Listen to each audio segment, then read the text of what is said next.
Hola, soy Joab Vitrán, director del grupo Compliance del Bailey Saliasnik. Les doy la bienvenida al segundo episodio del podcast Rule the Rules de Compliance Latam, plataforma donde exploramos temas clave en el mundo de compliance, ética y mejores prácticas corporativas. Hoy tenemos una invitada de lujo, Ainhoa Pozzi, VP Legal y Assistant General Counsel de Latinoamérica en Aramark. Ainhoa es una brillante abogada, extraordinaria profesional y además a través de su carrera ha desarrollado un liderazgo muy inspirador. Para quienes no lo hacen, sugiero seguirla en sus redes. Ainhoa, ¿cómo estás? Hola Joab, bueno, y hola a todos los que vayan a escuchar este podcast. Gracias por las flores. Estoy bien, súper bien y contenta de estar participando. Primera vez además que hago un podcast, así que intrigada también de cómo va a resultar esta conversación y el impacto que pueda llegar a tener. Un honor para nosotros, entonces. Muchas gracias por la invitación. No, encantados. Yo creo, aquellos pocos, quizás fuera de Chile, que no la conocen, cuéntanos un poco más de ti, cómo llegaste a este rol, a esta etapa. Cuéntale a la gente un poco quién es Ainhoa.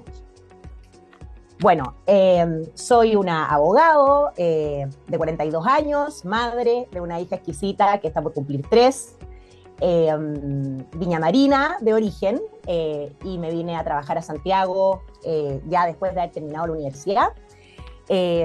Carrera hice, para hacerlo muy rápido, primero pasé por un estudio de abogado, Tier 1, luego una empresa eh, pública y finalmente termino en Aramark, donde ya voy a cumplir casi 12 años y voy para los 6 años en el rol de Head para Latinoamérica del equipo in-house de abogados y a cargo de los externos con los que trabajamos en cada país, porque mi ámbito de acción en Latinoamérica es Chile, Argentina y México.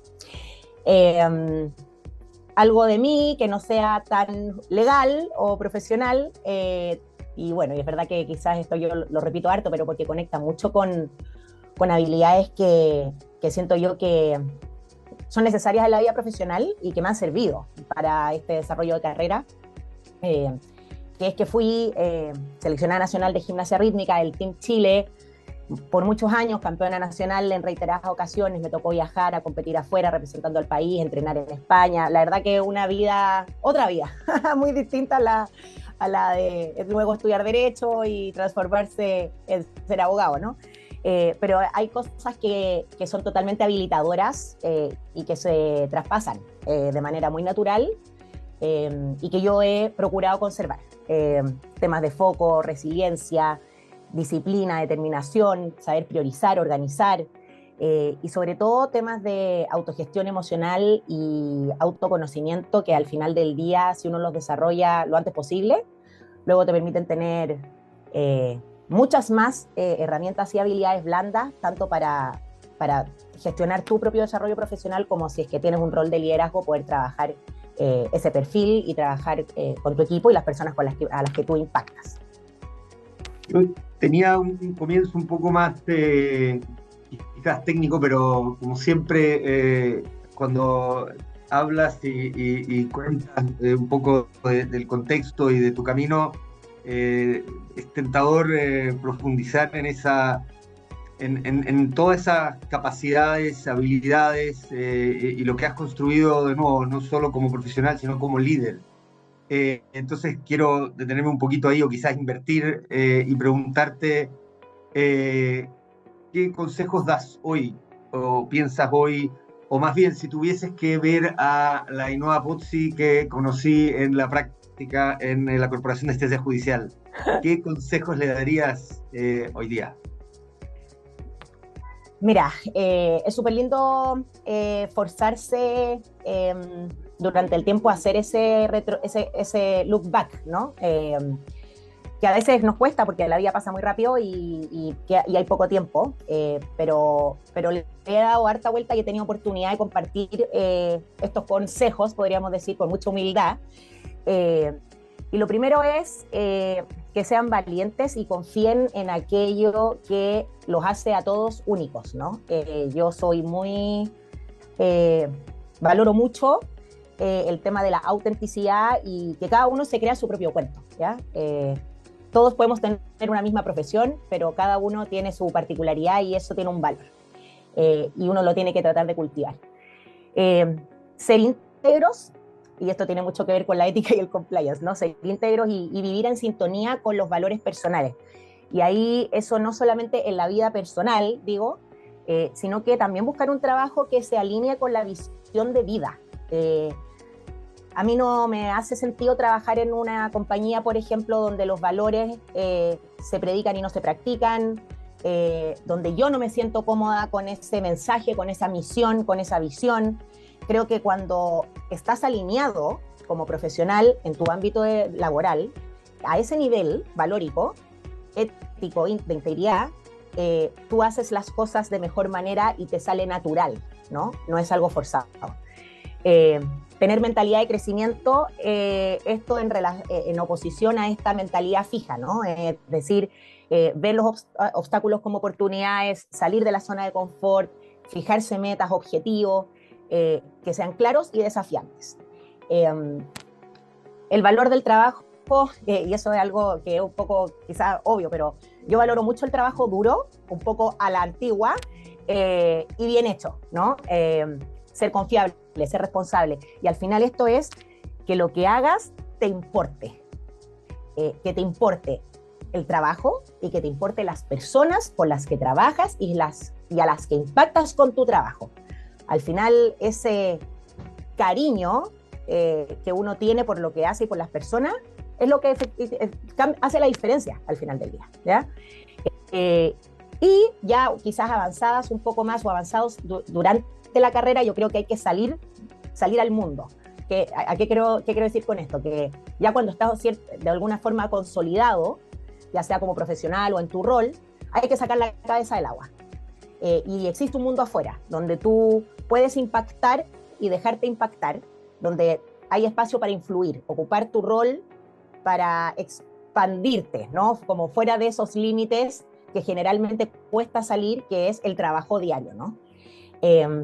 Son hartas cosas, pero... No, perfecto. Hay una en que me quiero detener. Voy a intentar acotar para no desviarme tanto del tema de fondo, aunque creo que al final, en materia de ética y compliance, las cosas que estás mencionando son las que hacen la diferencia, ¿no? Y las habilidades que requiere un profesional exitoso hoy día en este campo.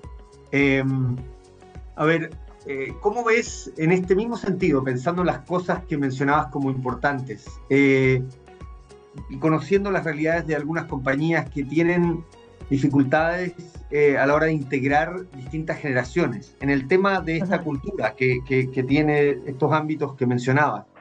Y de alguna manera nuestra generación, la misma generación, es como un poquito un puente, ¿verdad? Y uno se topa con estas brechas, ¿no? Y a veces con ciertos estigmas que tienen las generaciones más jóvenes de los mayores, y al revés también, ¿no? A estos millennials o centennials, más allá de las etiquetas, pero con ciertos sesgos o de nuevo prejuicios que vienen atribuidos a cada una de las... ¿Cómo lo haces tú o cómo piensas que puedes construir esta cultura más inclusiva de las distintas generaciones? Bueno, mira, es una buena pregunta porque al menos en Aramark yo he desarrollado en el tiempo de la mano con el área de diversidad e inclusión y otros profesionales multiárea de la compañía a través de una iniciativa, podría decir, que yo creo que es bastante novedosa en Chile y probablemente en Latinoamérica, que es a través de los Employee Resource Groups, que en Estados Unidos son bastante conocidos. Y acá nosotros hace un año y algo ya lo estamos implementando con dos focos. Uno que es justamente con diversidad, o sea, y ambos son diversidad, inclusión y equidad.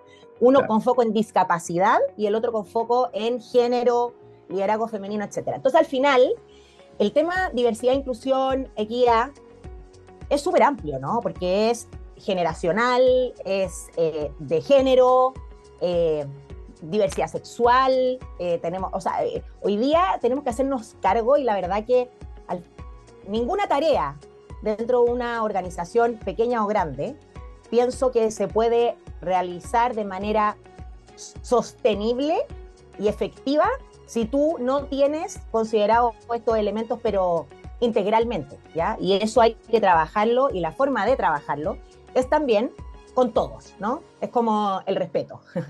El respeto es siempre, es entre todos, es con todos, la diversidad es lo mismo, ¿no? Y eso es pasar el mensaje, porque hay algunos, y a veces pasa que uno se sorprende con las personas de otras generaciones, ya sea para arriba o para abajo, algunos más, incluso más conectados o menos, y no te lo esperarías. Entonces yo creo que es bien individual, es verdad que uno puede generalizar, ¿no? Pero hay que darle a todos la oportunidad de participar en esas instancias. Entonces, ese llamado también, así uno tiene la oportunidad, independiente, tú puedes decir, no, tú eres abogado porque estáis metida en la iniciativa de diversidad e inclusión, donde realiza un trabajo que no tiene nada que ver con temas legales. Es crítico al final, porque además ese prisma que yo he ido logrando, además que eran temas que para mí tampoco eran súper naturales y yo no me califico ni de cerca de experta, pero uno va aprendiendo, ¿no? Y ahí eso conecta con la mentalidad de crecimiento, de realmente tratar de absorber toda esta cantidad de más de información que hoy día tenemos disponible. O sea, esta cosa de la globalización, de hablar de temas más blandos, pero al final transversales y críticos. O sea, ¿qué es la sostenibilidad finalmente? ¿Ah? ¿Cómo buscamos ese crecimiento, ese desarrollo? Entonces, yo creo que está bien que los líderes, en el rol que sea, hagan un doble clic dentro de sus organizaciones y realmente digan, ok, ¿cómo yo voy a trabajar esto para realmente integrarlo a la cultura? Y ahí déjame hacer un doble clic ahí, porque hablaste de que tenías como principio estar en organizaciones con las que estabas alineadas valóricamente y te sentías cómoda. Y en muchos casos nos pasa que vemos que líderes de compliance, a veces legales o de otras áreas relacionadas, tienen que estar constantemente haciendo como el business case de por qué vale la pena, por qué hay retorno en la inversión de cultura ética o de compliance. ¿Cómo lo ves tú en Aramark eso? Mira, va a sonar muy barrero, obviamente, pero gracias a Dios, en Aramark, la cultura es muy fuerte, ¿no? Lo que te quiero decir es que no me ha tocado el caso de tener que defender el por qué las cosas se tienen que hacer de la manera correcta. O sea, al final del día, esa es la visión core de la compañía. Las cosas se hacen de la manera correcta. Por lo tanto, si tú no estás alineado con ese macro mensaje, tú sencillamente no eres un fit y te terminas yendo de la organización. O sea, eso es un filtro natural, te podría decir, ¿ya? Es como, no sé, como cuando uno elige un colegio y te das cuenta que en el camino, no sé, el niño hace fit o no con esa cultura. Acá es un poco lo mismo, ¿no?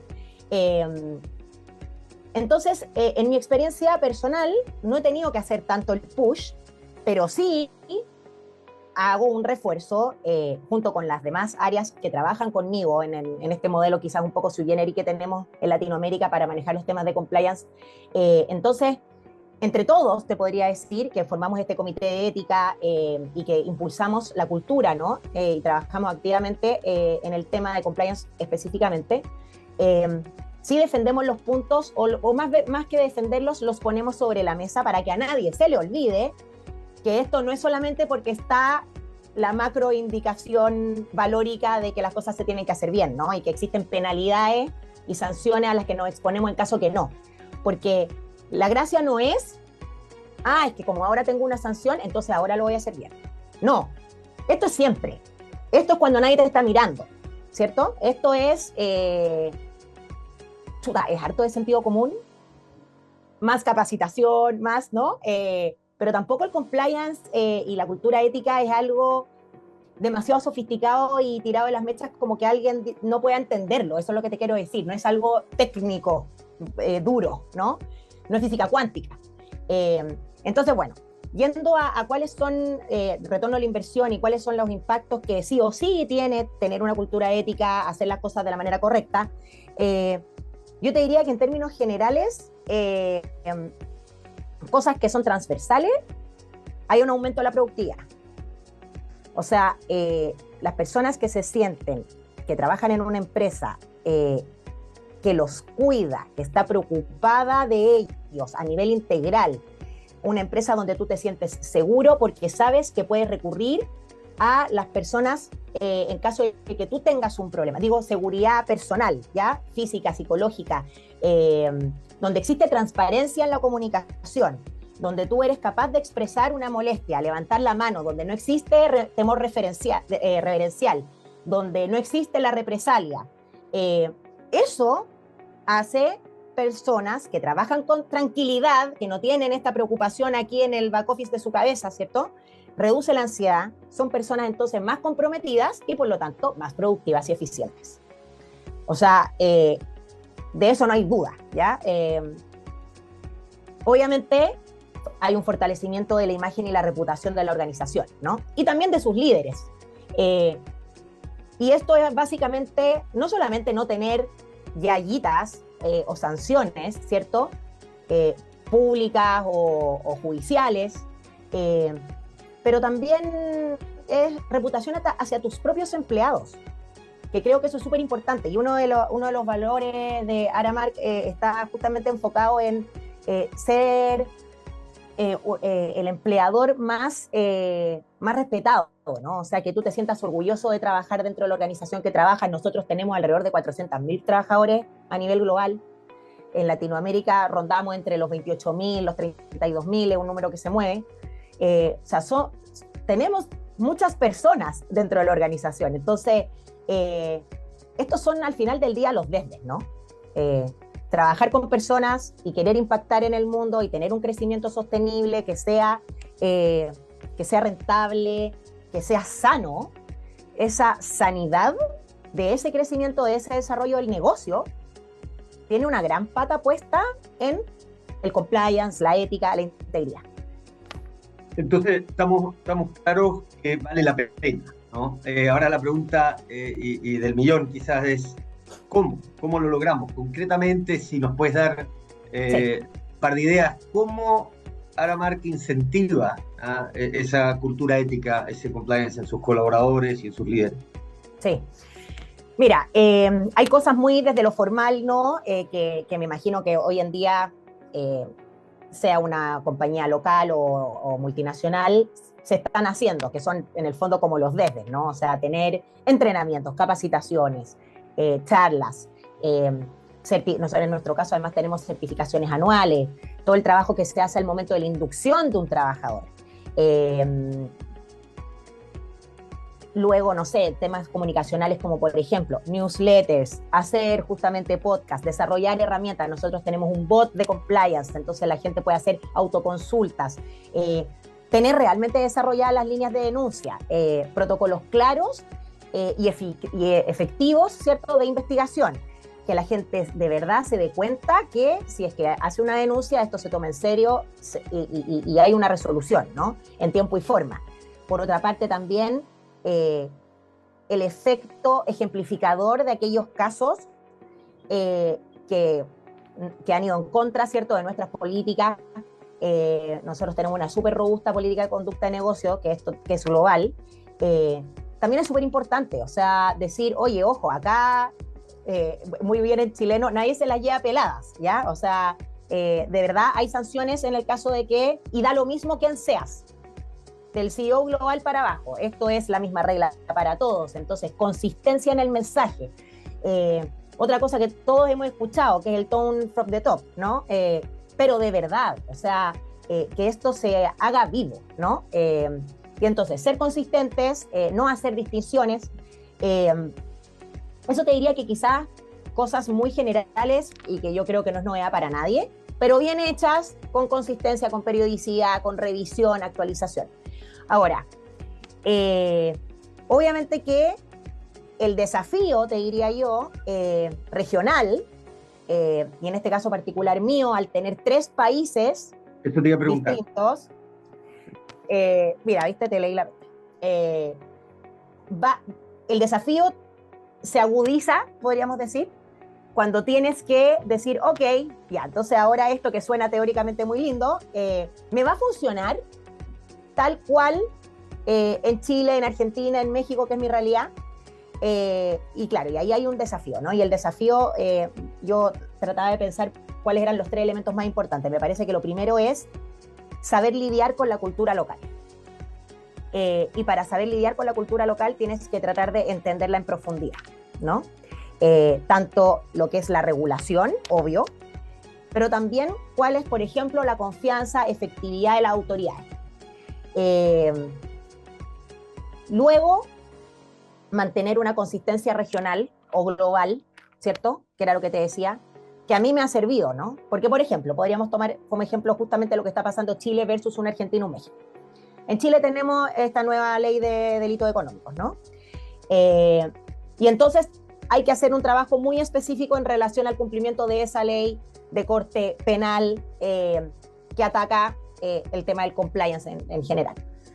Esa misma ley no la tenemos en Argentina, no la tenemos en México. Y probablemente el detalle y análisis de una matriz de riesgo que tienes que hacer acá en Chile no aplica a hacerla tal cual en Argentina y México. Pero sí hay muchas buenas prácticas o mejoras que a lo que ya hacíamos en esos países hemos visibilizado a raíz del trabajo que ahora tenemos que hacer acá. Entonces, es un poco como siempre estar pensando, voy a subir la vara, voy a tomar la buena idea, voy a tomar la buena medida y voy a subir la vara, en vez de decir, mantengo la diferencia, si total en Argentina y en México no me lo piden. ¿Me explico? Y esa es una actitud proactiva de cara a el compliance, trabajar la integridad y la cultura. Y también muy importante entender las diferencias, ¿cierto? Y no hacer un one size fits all, porque al final una cosa es subir la vara, tratar de regionalizar. Sería maravilloso que todo sirviera para todo, pero donde vale la pena hacer el doble clic, hay que hacerlo. Y hacer la diferencia, ¿no? Porque en esos pequeños detalles tú conectas con la cultura local y entiendes la realidad y te haces cargo realmente de la realidad específica de ese país. Y como comentario general te diría, dado que yo estoy en Chile y todavía no me aprendo a desdoblar, ¿cómo lo hago también? Digamos, cómo me despliego, por ejemplo, en el relacionamiento con autoridades, en temas críticos, por ejemplo, en Argentina y en México, como son el relacionamiento sindical. ¿Cómo lo haces tú ahí con cuidado, ¿no? Cumpliendo no solamente las normativas relacionadas con agentes de la FCPA, normativa americana que nos aplica, sino que la normativa local también lo regula, ¿no? En Argentina y en México. Bueno, y ahí la confianza y el cuidado de la selección de los abogados externos, de tus asesores, ya sea en calidad de gestores o solamente abogados.